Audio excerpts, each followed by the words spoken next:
hi there. Just a quick recap from yesterday.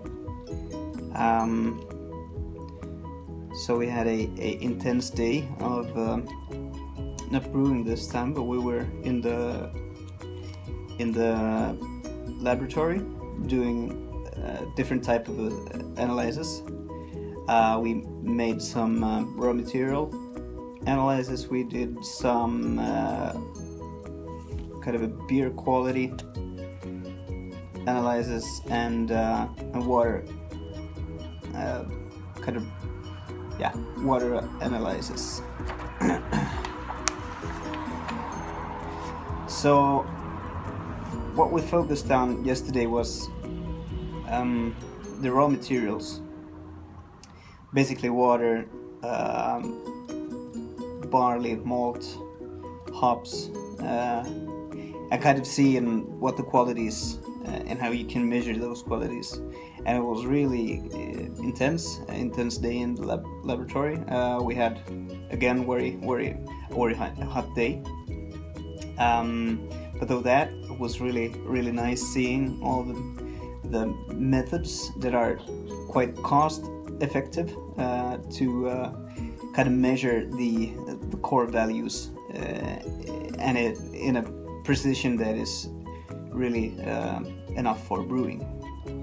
So you don't have to, if we go into the things that I've learned and the things I want to share with you is, first off, is that having some quality tools to work with is efficient enough. I mean, you obviously want to have a really good pH meter. You can bargain one for that's being used. I mean, secondhand. Perhaps just buy a new electrode to it. That's one. The second thing is that with quite basic laboratory setup, you can do your analysis yourself. You'll find the information out on the internet. It shouldn't be a problem if you can Google. So things that are really important, or things that add value to you as a home brewer or as a pro brewer, is the core values that you need to know, the core qualities that you need to know. You need to know stuff like the total hardness of your water, for instance. You can easily do that by simple testing, and you would want to know the residual alkalinity, for instance, your calcium hardness, your magnesium hardness, and these are stuff that you can basically perform on quite basic laboratory equipment. The second thing that you want to do is, as you have brewed your beer and it's ready, you kind of want to know what it's made up of. So the things that you have is water. You have extract, the extract mass that hasn't been eaten up by the yeast. So you have extract and you have ethanol. And by separating these, by, for instance, boiling the beer, is a really efficient and good way. And that's even the way big breweries do it, to kind of separate the alcohol or the ethanol,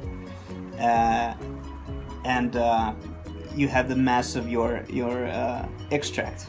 And from these numbers, you can kind of determine what's your brew house efficiency, how's the yeast working, and so forth. So these are really basic principles of how you can measure things in your laboratory or in your brew house, both in homebrew scale and in pro brewing. The third thing that was kind of really enlightening for me was that quite much evaluation of what your quality ingredients are made up, or kind of the tools that you use is sensory testing. I mean, you can smell your barley, or you can smell your malt. You can sniff it. You can look at it. You can kind of, you know, bite in it, and kind of just feel it. And if it, for instance, if it tastes bad, if it smells moldy, you know, then it's probably gonna show up in your beer. So that's not a good thing. So just by kind of sensory analysis, you can do a really good job. So really, when you start brewing, just have a look at your ingredients. Have a look at them, smell them, take a bite. How do they feel? How do they taste? Now, these senses kind of build up a self-evaluation for yourself. I mean, you know that, okay, this grain doesn't really. It's kind of, there's some type of off taste or off smell or something, and you can notice it yourself. So this was just a really fast recap from yesterday. There's more to come. So stay tuned, and thanks for watching. Bye.